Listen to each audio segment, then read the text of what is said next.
PPP4, Quarter 2, Week 1. Agrikultura.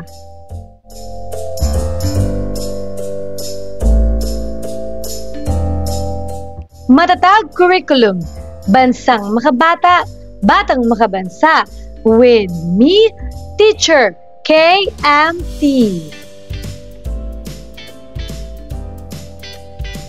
Magandang araw mga bata! Ngayon ay pag-aaralan natin ang tungkol sa agrikultura.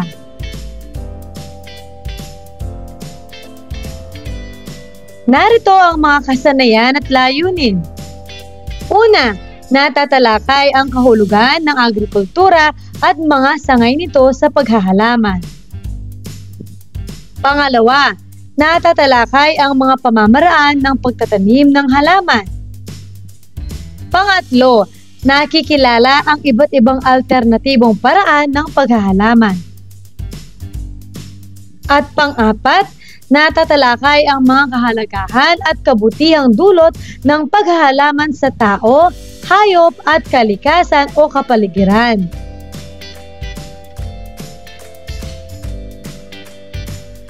Maikling balik-aral, mind mapping.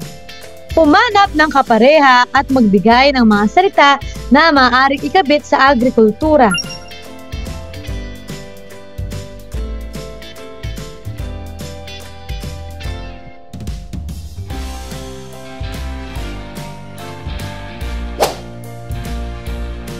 Ano ang nakikita sa larawan?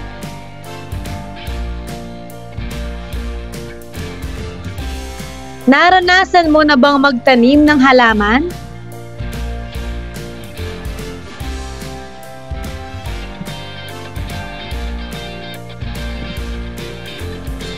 Subukan mo itong sagutin.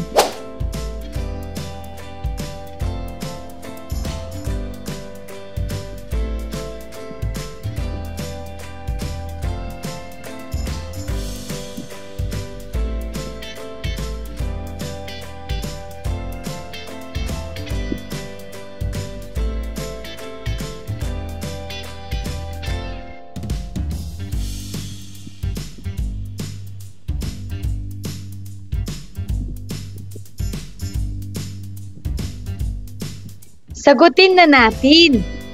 Una, ito ay ang paghahasa at pagpapaunlad ng kaalaman. Ano ang tamang sagot? Magaling! Paglilinang. Pangalawa, ito ay isang agham kung saan nililinang ang pag-aalaga at pagpaparami ng mga halaman at hayop. Ano ang tamang sagot? Mahusay! Ito ay agrikultura.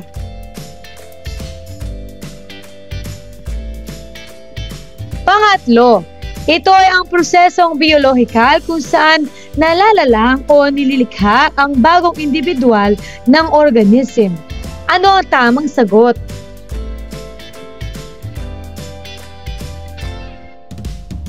Tama! Ito ay pagpaparami.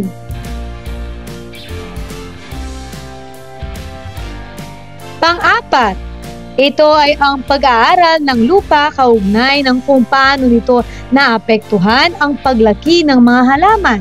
Ano ang tamang sagot?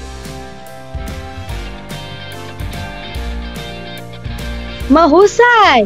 Ito ay agronomiya.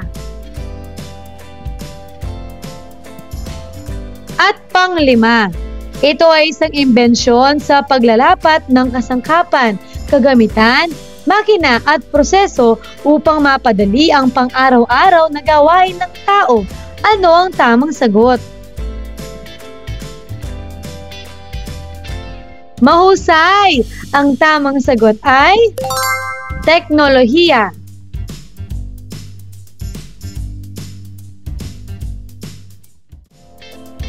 Unang aralin, agrikultura at mga sangay ng agrikultura sa paghahalaman.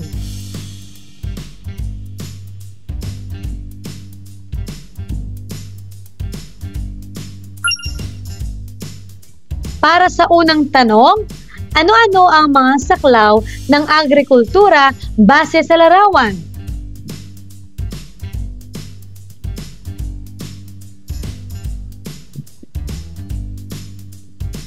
Pangalawang tanong, sa tingin mo, ano-ano ang pagkakaiba ng mga sangay ng agrikultura?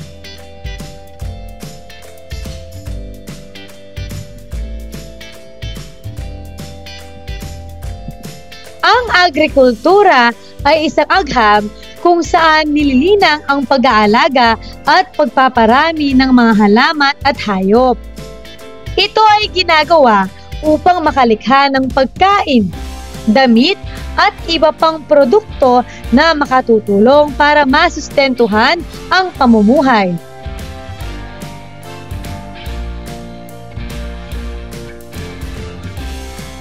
Ito ay nanggaling sa salitang Latin na agri, na ibig sabihin ay lupa, at kultura na nangangahulugan namang paglilinang.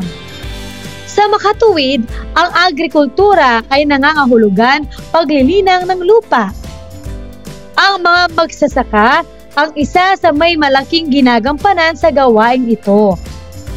Sila ang gumagawa ng paraan upang mapataba ang lupa at sila din ang nagtatanim ng mga halaman upang makalikha ng pagkain at iba pang produkto.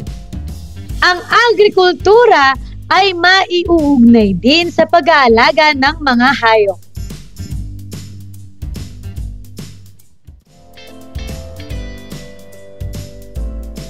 Ito ay isang mahalagang bahagi ng ekonomiya na may maraming oportunidad para sa mga negosyo.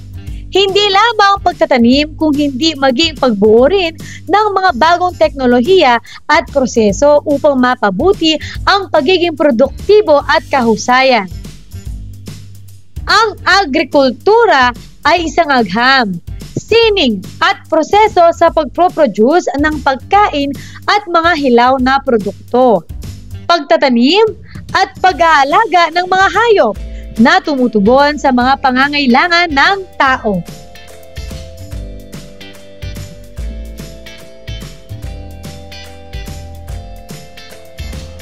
Ito ay may tatlong sangay. Una, horticulture o paghahalaman. Ang paghahalaman ay nagproproduce ng mga pangunahing pananim gaya ng mais, niyog, tubo, saging, pinya, kape, tabako at iba pa. Ang mga pananim na nabanggit ay madalas kinukonsumo hindi lamang sa loob ng bansa, kundi pati na rin sa labas.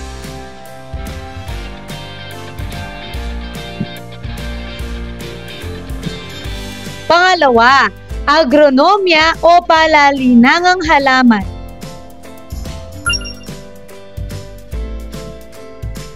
Ang agronomiya ay pag-aaral ng lupa kaugnay ng kung paano nito naapektuhan ang paglaki ng mga halaman. Ito ay nagsasagawa, nagpapainam at magpapahusay pa sa paggamit ng lupa at makakapagpataas ng dami ng pagkain at mga pananim na hibla.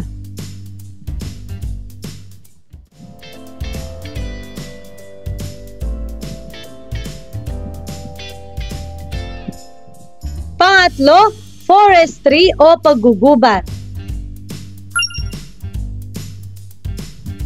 Ito ay isang hakbang o gawain upang linangin ang yamang kagubatan.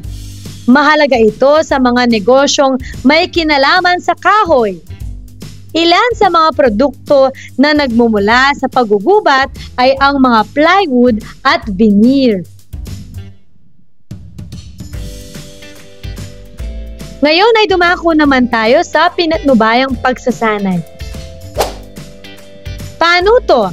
Punan ang mga patlang upang mabuo ang mga sumusunod na pangungusap ukol sa agrikultura.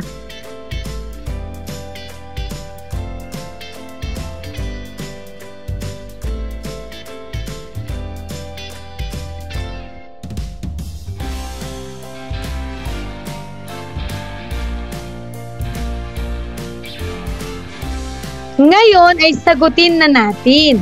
Para sa unang bilang, ang agrikultura ay nakatuon sa pag-aalaga at pagpaparami ng mga halaman at hayop. Pangalawa, ang paghahalaman ay nakapokus sa pagproproduce ng mga pangunahing pananim gaya ng mais, niyog, tubo, saging, pinya, kape, tabako at iba pa. Pangatlo, ang palinangang halaman ay nag-aaral sa lupa, kaugnay ng kung paano nito naaapektuhan ang paglaki ng mga halaman. At pang-apat, ang paggugubat ay isang gawain na naglilinang ng yamang kagubatan.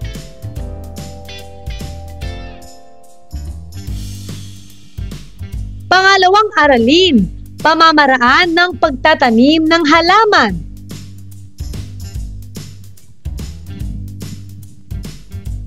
Pansinin ang mga larawan at ilarawan ang mga ito base sa mga pananim.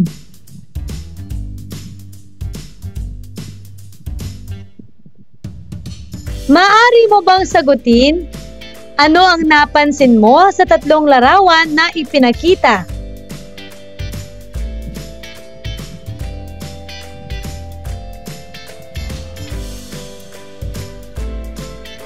Alin sa tingin mo rito ang mga naitanim ng tuwiran? Di tuwiran.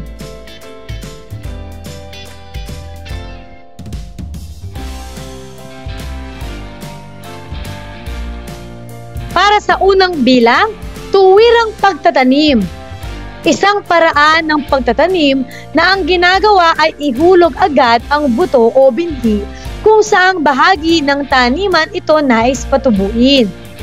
Ito ang pinakapayak na paraan ng pagtatanim. Halimbawa, labanos, patola at kalabasa.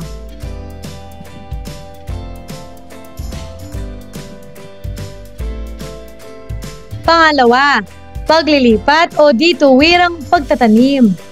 Ito ay mga halamang tinanim muna sa seed box at pag tumubo na, tsaka ilalagay sa lupa.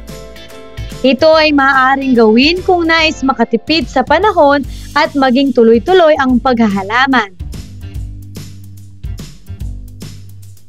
Halimbawa, katakataka, kamatis at kalamansi. Ang paglilipat ng punla ay karaniwang ginagawa tuwing hapon upang hindi gaanong malanta ang mga bagong tanim. Inililipat lamang ang mga tanim kung maayos ang panahon.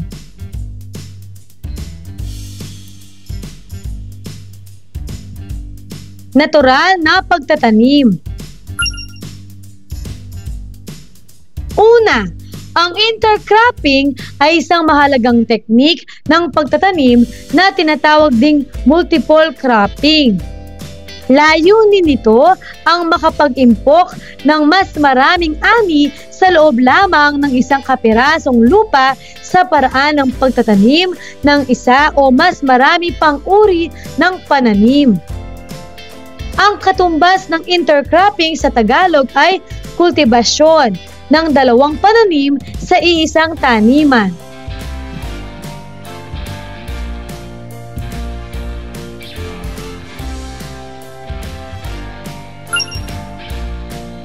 Pangalawa, contour farming ay ang pagtatanim ng panapanahong pananim o taunang pananim pabalagbag sa padaisdis na lupa.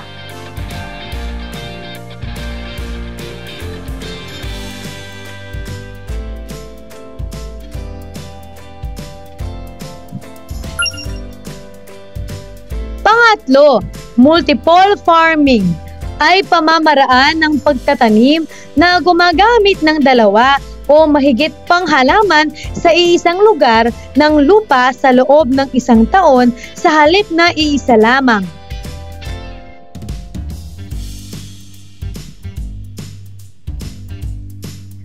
Pangatlong aralin, alternatibong paraan ng paghahalaman.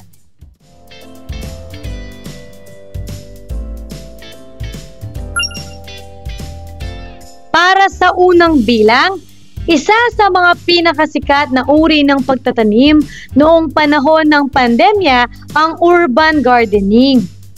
Sa literal na translation nito sa Filipino, ito ay ang pagpapalaki ng mga halaman sa isang kapaligirang urban. Bukod sa tipikal na indoor plants, marami ang sumubok sa pagpapalaki ng mga sariling gulay at prutas kahit man ang mga nakatira sa syudad kung saan hindi ito madalas makikita.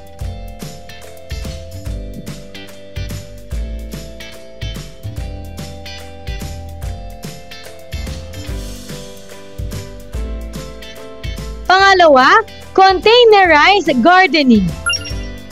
Ito ay isang uri ng paghahalaman na gumagamit ng iba't ibang klase ng lalagyan upang maitanim ito katulad ng lata, paso, plastic at iba pa imbes na sa lupa.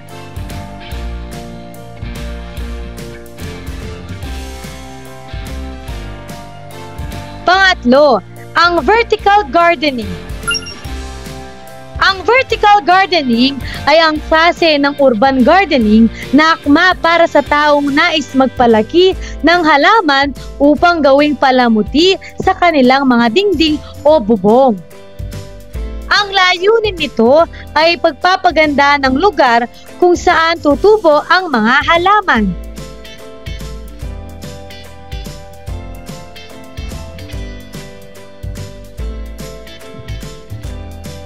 Pang-apat, dish gardening.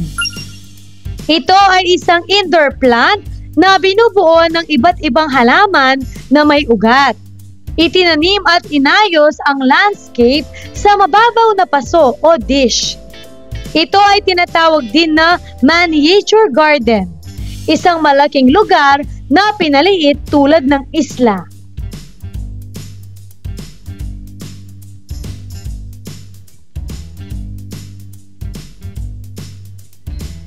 Panglima, hydroponic farming. Ito ay isang paraan ng pagpapatubo ng mga halaman na gumagamit ng mineral na solusyon sa tubig. Sa halip na itanim ang mga halaman sa isang hardin para gamitin sa lupang sakahan, ang mga mineral na natatanggap ng mga ugat bilang mga sustansya ay mula sa isang likidong solusyon na naglalaman ng ilang mga kemikal na kinakailangan ng halaman. Ang salitang hydroponics ay nagmula sa salitang Griego na nangangahulugang tubig.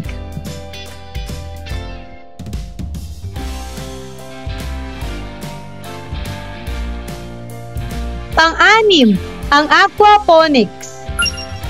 Ito ay isang paraan ng pagtatanim na pinagsasama ang mga katangian ng tradisyonal na paraan ng pagsasaka ng isda na ginagamit sa aquaculture kasama ang hydroponic pagsasaka.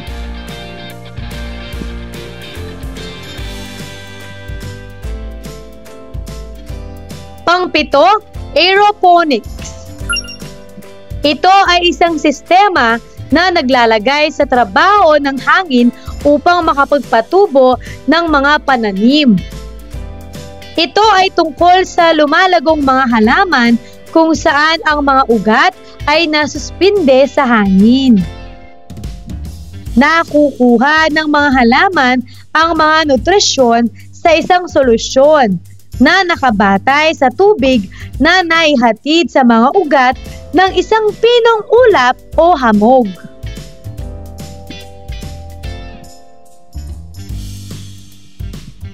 Paglalapat at pag-uugnay. Sagutin ang tanong para sa 10 puntos. Ayon sa iba't ibang uri ng alternatibong pagtatanim, ano sa tingin mo ang naangkop na isagawa sa iyong tahanan? Ipaliwanag ito.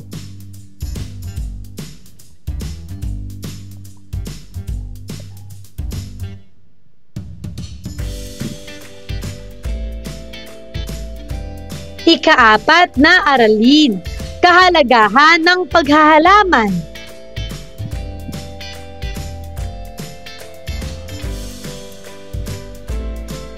Mga kahalagahan ng paghahalaman. Una, ang paghahalaman ay mainam para sa mga taong nananatili lamang sa bahay o kaya ay may taglay na pagkahilig sa halaman. Maganda itong libangan kung saan maaari ring mangolekta ng iba't ibang uri ng halaman at magpadami. Pangalawa, bago pa man magkaroon ng iba't ibang makabagong panlunas sa mga sakit, ang mga halaman ang naging katuwang ng mga tao upang malunasan ang mga karamdaman na siyang ipinasa o ipinamana sa napakaraming henerasyon.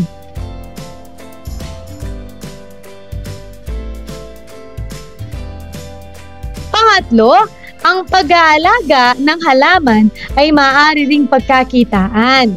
Dahil sa angking ganda at likas na benepisyo, marami ang nagnanais na bumili para sa palamuti o iba pang kadahilanan. Pang-apat, ang halaman sa inilalabas nitong oxygen ang nagsisilbing kapalitan ng tao sa carbon dioxide. Nagpro-produce ang mga halaman ng sariwang hangin. Nagbibigay din ang halaman ng sariwang pagkain sa tao.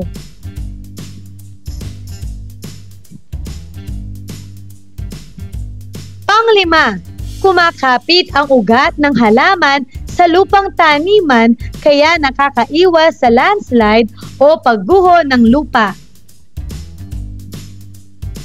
Pang-anim, ang mga halaman gaya ng kalachuchi, ilang-ilang, at iba pa ay maaaring magsilbing lilim sa sikat ng araw.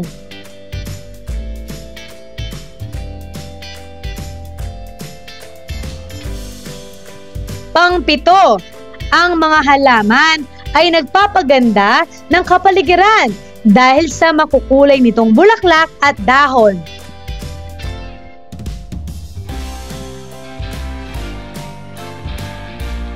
Ngayon ay dumako naman tayo sa mga panuntunang pangkaligtasan at pangkalusugan sa paghahalaman. Para sa unang bilang, gumamit ng mga kasangkapang nasa maayos na kondisyon. Iwasan ang paggamit ng mga kinakalawang, mapupurol at may sirang kasangkapan o kagamitan. Pangalawa, maglaan ng maayos at matibay na lalagyan para sa mga kagamitan at kasangkapan lalo na kung hindi ito ginagamit.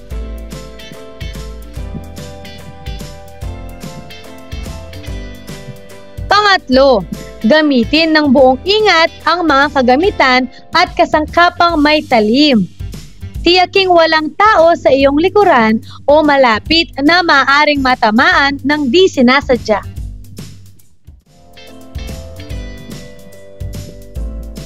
Pang-apat, pagtuunan ng pansin ang ginagawa.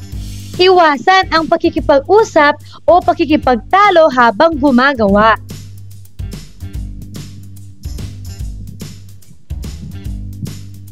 Panglima, magsuot ng damit pantrabaho at pamalit na bihisan pagkatapos gumawa.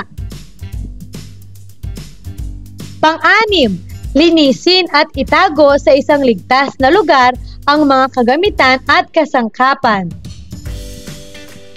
Pang-pito, maghugas ng kamay pagkatapos gumawa.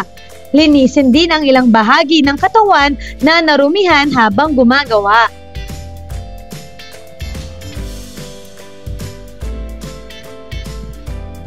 Kagamitan at kasangkapan sa paghahalaman at paraan ng pag-iingat sa mga ito. Una, asarol. Pangbungkal ng lupa. Pangalawa, piko. Pangbungkal sa matigas na lupa.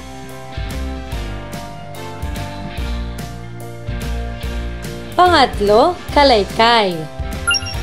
Ginagamit sa pagpapantay ng lupa at paghihiwalay ng bato sa lupa. Pang-apat, tinidor. Pandurog ng malalaking kimpal ng lupa. Panglima, trowel. Ginagamit sa paglilipat ng punla, pagpapaluwag ng lupa at pagtatabon.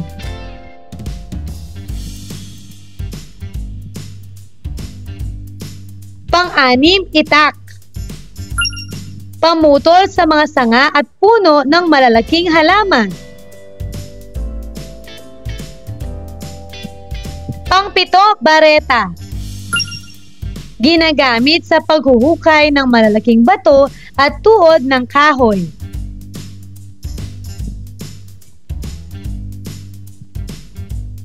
Pang-walo, karet. Pamputol ng mataas na damo. Pang-siyam, palakol. Pamputol ng malalaking kahoy. Pang-sampu, regadera. Pandilig ng mga halaman. Pang-labing-isa, timba. Panghakot ng tubig na pandilig. Pang-labing-dalawa, kartilya. Lalagyan at panghakot ng lupa at kagamitan. Pang-labing-tatlo, kahong kahoy. Lalagyan ng lupa na maaari ring pagtaniman. Pang-labing-apat, dulos. Pantanggal ng damo sa halamanan at pampaluwag sa lupa.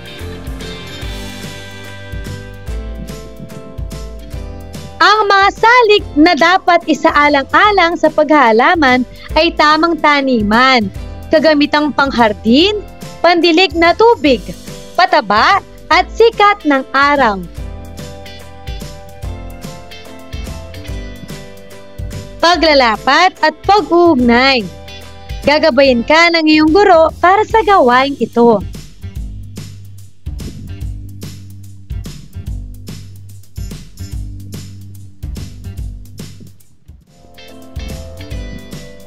Pabaong pagkatuto.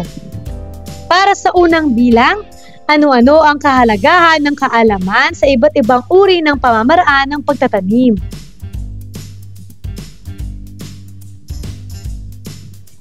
Pangalawa, ano-ano ang mga kahalagahan ng pagtanim?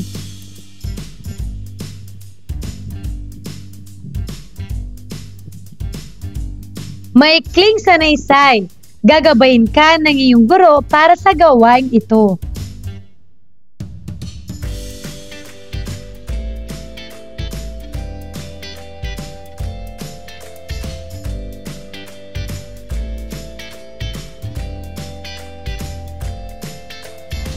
Pagsusulit. Tukuyin ang isinasaad ng mga sumusunod na mga pangungusap.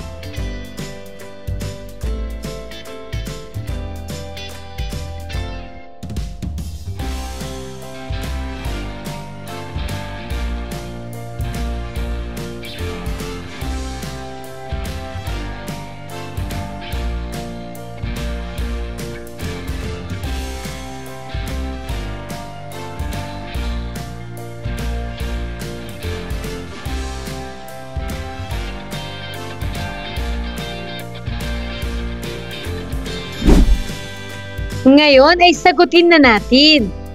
Para sa unang bilang, ito ay tinatawag din na miniature garden, isang malaking lugar na pinaliit tulad ng isla. Ano ang tamang sagot? Magaling! Dish gardening.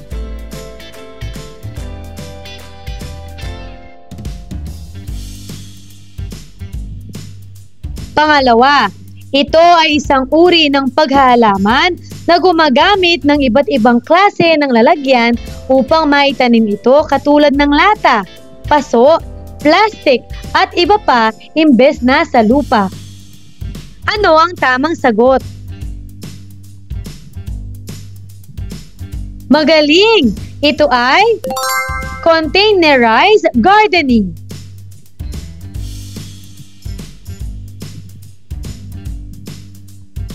Pangatlo, Ito ay isang klase ng urban gardening na akma para sa taong nais magpalaki ng halaman upang gawing palamuti sa kanilang mga dingding o bubong. Ano ang tamang sagot?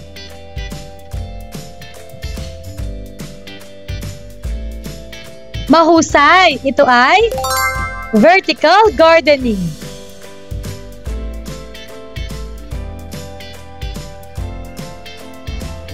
Pang-apat, ito ay isang paraan ng pagpapatubo ng mga halaman na gumagamit ng mineral na solusyon sa tubig. Ano ang tamang sagot?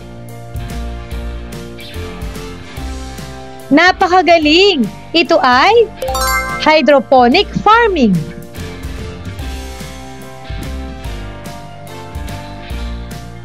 Pang-lima, isang pinagsasamang mga katangian ng tradisyonal na paraan ng pagsasaka ng isda na ginamit sa aquaculture kasama ang hydroponic pagsasaka. Ano ang tamang sagot? Mahusay! Ito ay aquaponics.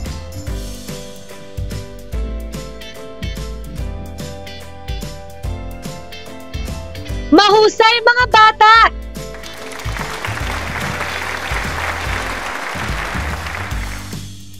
Ano ang mga natutuhan mo sa araw na ito?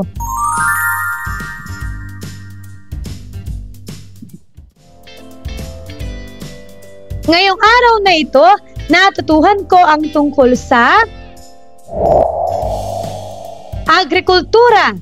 Ang agrikultura ay isang agham kung saan nililinang ang pag-aalaga at pagpaparami ng mga halaman at hayop. Ito ay ginagawa upang makalikha ng pagkain, damit at iba pang produkto na makatutulong para masustentuhan ang pamumuhay. Nalaman din natin ang mga pamamaraan ng pagtatanim ng halaman. Maaari mo bang basahin ang mga sumusunod?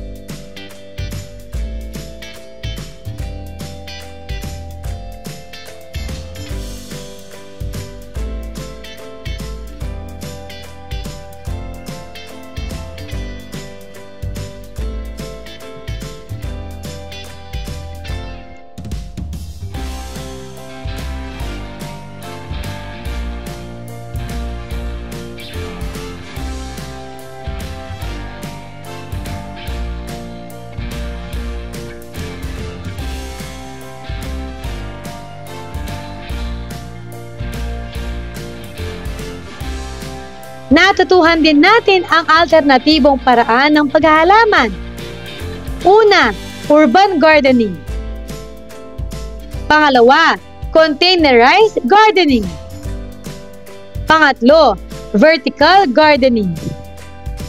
Pang-apat, dish gardening. Panglima, hydroponic farming. Pang-anim, aquaponics. At pang-pito, aeroponics.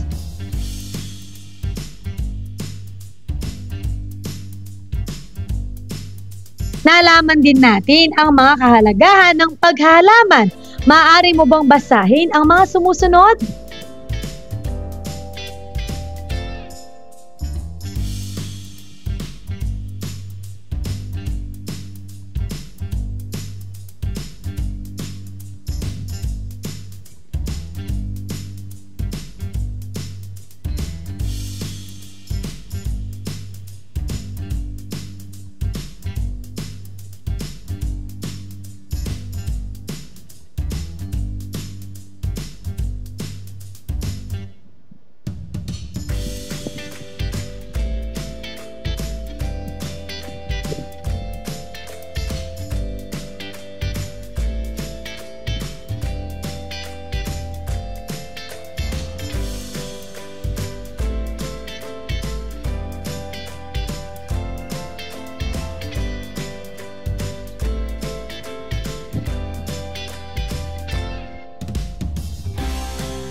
Maraming salamat sa pagkikinig mga bata.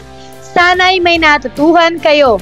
Huwag mong kalimutan pindutin ang like, share, at subscribe!